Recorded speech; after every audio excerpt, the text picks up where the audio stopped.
ಲಕ್ಷಾಂತರ ಜನಗಳ ಮೇಲೆ ಸಾವಿರಾರು ಕೇಸ್ ಇದೆ, ಕ್ರಿಮಿನಲ್ ಕೇಸ್ಗಳಿದೆ, ಅಬ್ಸ್ಕ್ಯಾಂಡಿಂಗ್ ಕೇಸ್ಗಳಿದೆ, ಏನೇನ್ ಕೇಸ್ ಇದೆಯೋ ಎಲ್ಲ ಕೇಸ್ಗಳು ನಿಮ್ಮಿದೆ. ಆದ್ರೆ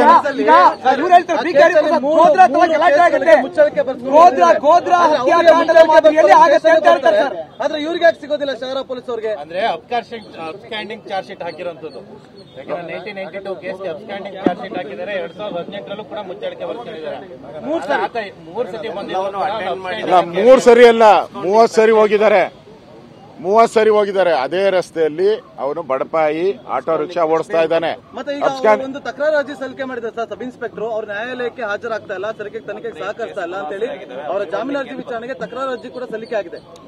ಈ ಕಾಂಗ್ರೆಸ್ಸಿನ ಕಾಮಾಲೆ ಕಣ್ಣಿಗೆ ಏನು ಕಾಣಿಸಲ್ಲ. ಅವ್ರು ಅದೇ ಬಡಾವಣೆಯಲ್ಲೇ, ಆ ಸ್ಟೇಷನ್ ಬಡಾವಣೆಯಲ್ಲೇ ಅವ್ರ ಹೆಂಡತಿ ಮಕ್ಕಳು ಎಲ್ಲ ಜೊತೆ ವಾಸ ಆಗಿದ್ದಾರೆ. ಬಹಳ ವರ್ಷಗಳಿಂದ, ಸುಮಾರು 50-60 ವರ್ಷಗಳಿಂದ ಅಲ್ಲೇ ವಾಸವಾಗಿದ್ದಾರೆ. ಮತ್ತೆ ಅದೇ ಸ್ಟೇಷನ್ ಮುಂದೆ ದಿನನಿತ್ಯ ಆಟೋ ರಿಕ್ಷಾ ಕಾಯಕವನ್ನ ಮಾಡಿದ್ದಾರೆ.